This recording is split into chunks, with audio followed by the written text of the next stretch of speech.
You know that brand new Cisco switch you just unboxed? Well, believe it or not, right now it's basically a security time bomb, a wide open door on your network. But don't worry, over the next few minutes, we're going to defuse that bomb. We're going to take it from a liability to an absolute fortress. Let's dive in. So, why exactly is it such a liability? Well, right out of the box, it creates what we call a flat network. Picture this, a giant open plan office where everyone is shouting at the same time. That's your network traffic. Every single device can hear every other device.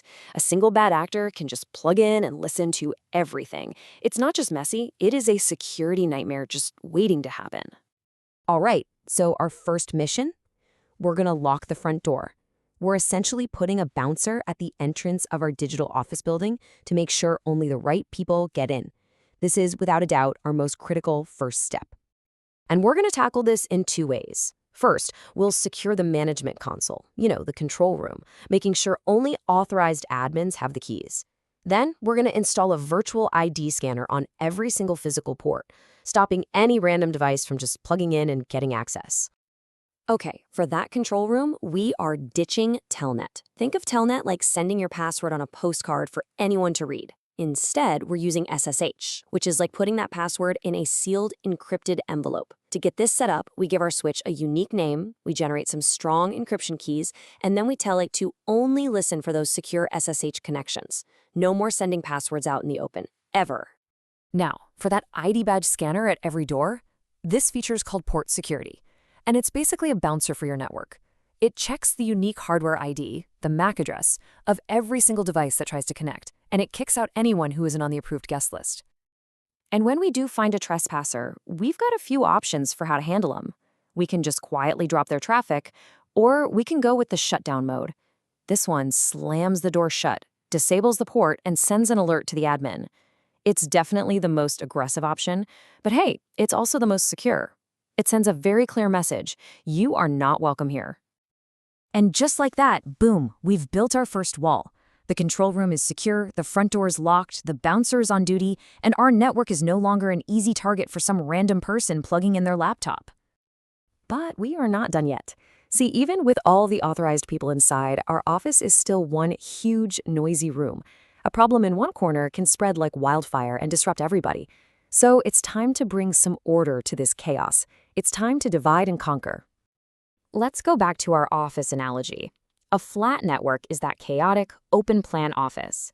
With virtual LANs, or VLANs, we're essentially building walls and creating separate, soundproof departments. One for sales, one for engineering, maybe one for guests. Now, if someone in sales causes a broadcast storm, it doesn't bring the whole company to its knees. Now, here are the absolute golden rules for setting this up right. First, never, ever use the defaults, especially VLAN 1. That's just asking for trouble. Be specific. Create a VLAN for each group. And finally, you have to lock down how switches talk to each other by turning off automatic trunking. By sticking to these rules, we get a network that's not just organized, but way more secure. So we've done a great job. We've created this super secure, isolated network with separate floors for everyone. But we've got a new problem. Our departments are now so isolated, they can't talk to each other at all. The sales team can't reach the server. It's time to build an elevator. So that's the big question, right? How do we build a secure, controlled bridge between our isolated departments? How do we let the sales team talk to the sales server without giving them the keys to the entire engineering department? Well, the answer is something called a Switch Virtual Interface, or SVI. This is amazing. It's like a virtual router that lives right inside our switch, and it creates a secure gateway for each of our departments.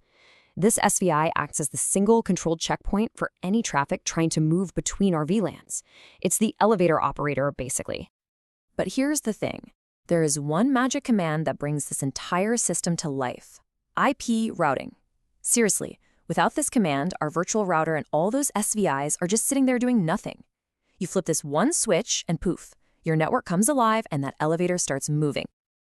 Okay, this is looking great. Our network is secure, it's segmented, and it's all connected. It's a well-oiled machine. But what happens if that main machine, our big multi-layer switch, just breaks? The whole operation grinds to a halt. We need a backup plan. And for that, we turn to the Hot Standby Router Protocol, or HSRP. Think of it like having a backup building manager on call 24/7. The main active router handles everything, and every few seconds it sends out a little "Hello, I'm still here" message. The standby router just listens quietly, but if those hello messages suddenly stop, the backup is ready to take over instantly. And how long does it take for that backup to kick in? By default, a mere 10 seconds. That's it. That is faster than you can find your phone to call the IT department. It's so seamless, your users probably won't even notice that anything went wrong. But what if the building manager is fine, but the main road out of the building gets blocked? Well, that's where interface tracking comes in. This is like having a dedicated traffic reporter for your network. If it sees that your critical uplink to the internet has gone down, it automatically tells HSRP, hey, fail over to the backup router that actually has a working path. It's so smart. So let's step back. We started with this vulnerable, totally chaotic network.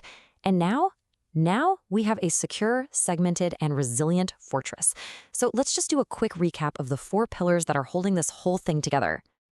Our fortress is built on 4 key pillars. 1, we're locking the gates with secure access. 2, we're building strong internal walls with segmentation. 3, we're creating secure bridges between those walls with routing. And 4, we have a solid backup plan with redundancy. Together, these things make our network truly robust. So, we've built ourselves a fortress. It's strong, it's secure, but is it a smart fortress? Can it adapt to new paths on the network and always find the most efficient way to get data from point A to point B?